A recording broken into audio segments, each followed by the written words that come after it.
verses 7 through 11 are next.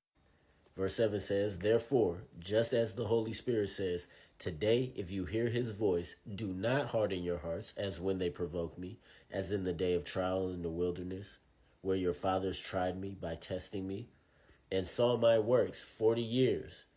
Therefore, I was angry with this generation and said, they always go astray in their heart, and they did not know my ways. As I swore in my wrath, they shall not enter my rest." So the author just quoted Psalm 95, verses 7 through 11. And he's quoting from the Septuagint. He quoted all of that. And he's specifically referencing when Moses brought the children of Israel out of Egypt. He's reminding them of that bit of history. But let's go ahead and take a look at the chart. Main characters this time, God and his rest, specifically the promised land. That's what, when the author is talking about God's rest, he's talking about the promised land right there. Who's the audience? Still the Jewish Christians, those who are reading, those whom he wrote this particular letter to or preached it to. All right, so what's the situation or the context?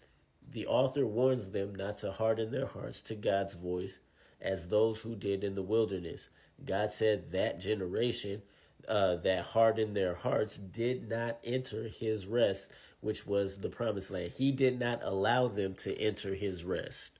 The reference, of course, as I mentioned before, Psalm 95, verses 7 through 11. And how do we make application? What was the point of the author? The generation in the wilderness who hardened their hearts to God was not to enter his rest, which was the promised land. But the point is, God is calling that his rest. I mean, and in the Hebrew, that's what the word Shabbat means. It just means rest. So the land is being made to be symbolic with God's rest, the Sabbath, Shabbat, as in him making the world in 6 days and then resting on the seventh day.